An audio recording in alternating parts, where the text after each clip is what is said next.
लिया और कह दिया असली तो मैं हूँ। भगवान ने विचार किया मैं अभी पृथ्वी पे हूँ और मेरे सामने नकली पैदा हो गया, तो मेरे जाने के बाद क्या होगा, कई भगवान हो जाएंगे। और हो गए, आज कई भगवान हैं। वे भगवान से थोड़े बड़े ही हैं, छोटे नहीं, बन गए भगवान। संसार है, रोज एक भगवान पैदा होगा, रोज एक मत, एक पंथ, एक प्रकट होगा और लोग उसमें जा रहे हैं, फंस रहे हैं। सनातन धर्म से अच्छा धर्म कहीं नहीं है, और सनातन धर्म के जो संत जो हमको बता रहे हैं उससे ज्यादा और ज्ञान किसी के पास है भी नहीं। इधर उधर भटक मत जाना, कहीं मत चले जाए। लोगों ने अपनी गीता बना दी है, किसी ने अपनी रामायण बना दी है, लोगों को बहका रहे हैं, ये फ्री में मिल रही, लो पढ़ो, मत फंसना।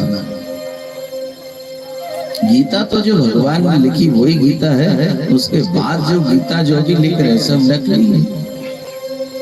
और जो लिख रहा है, जो कह रहा है ये सही गीता है, वो भी नकली है। अब इतना ही कह सकते हैं, हम थोड़े बड़े हो जाएंगे ना, बड़े वक्ता नाम लेके बोलेंगे, नाम लेके कि उधर मत जाना, फंस जाओ। अभी हम छोटे वक्ता हैं,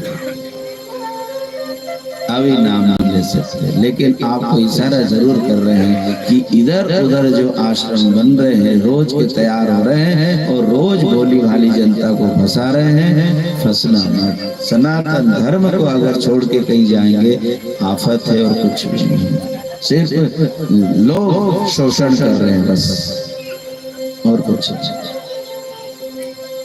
यहाँ नकली राजा उसको समाप्त किया। उसी के बाद युधिष्ठिर जी के समाचार आया भगवान के पास और कहा प्रभु मेरे पास धन बहुत है, मैं राजा बन गया हूँ, अब क्या करूँ? तो कहा धर्म करो।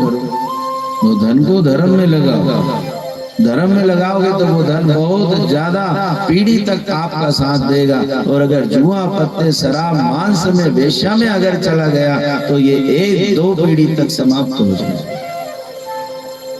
ध्यान रखना, जो धन अभी है अगर वो गलत जगह लग गया तो बहुत जल्दी समाप्त हो जाएगा। और अगर धर्म में लगता रहा, सत्कर्म में लगता रहा तो उसकी उम्र बढ़ जाती है। जैसे दूध को आप कितने दिन रख लोगे? दूध को 1 दिन रख लो, 2 दिन रख लो, और कोई बड़ी प्रक्रिया 3 दिन रख लो, लेकिन उसके बाद तो वो खराब होगा ना। क्या करो? उन्होंने कहा उसका दही बनेगा। दही की भी एक उम्र होती है, उसके बाद फिर घी बनेगा, घी की फिर उम्र हो जाएगी। ऐसा ही धन का मामला है कि धन अगर वैसे ही रख रखा है और गलत जगह लग रहा है, खत्म हो जाएगा, समाप्त हो जाएगा, क्योंकि लक्ष्मी चंचला है। ये सत्कर्म से ही टिकती है और कोई टिकाने का कोई रास्ता ही नहीं है लक्ष्मी। यहाँ युधिष्ठिर जी ने समाचार भिजवाए, भगवान ने यज्ञ किया और उसी यज्ञ में द्रौपदी से थोड़ी गलती हो गई। एक शब्द ऐसा बोल दिया दुर्योधन से, और वो दुर्योधन से वो शब्द बोलने के कारण महाभारत जैसे युद्ध को और जन्म दे दिया उसे। यहाँ जरासंध का उद्धार भीम के द्वारा कराया गया और यज्ञ संपन्न हुआ। लेकिन जो एक गलती हो गई थी द्रौपदी से, उसने महाभारत का युद्ध को जन्म दे दिया। इसलिए माता बहनों, प्रार्थना आपसे कि आप घर में एक काम कम करो, बोलो अच्छा, एक काम चाहे कम करो लेकिन बोलो सबसे अच्छा। अगर बोल दिया गलत तो आपने गाड़ा भर के भी काम कर दिया, सब पे पानी फिर जाएगा। द्रौपदी ने एक शब्द बोल दिया था, अंधस्य पुत्र अंधा, अंधे की औलाद अंधी हुआ करती है। महाभारत जैसा युद्ध 1.25 अरब जनता 18 दिन में समाप्त हो गई थी।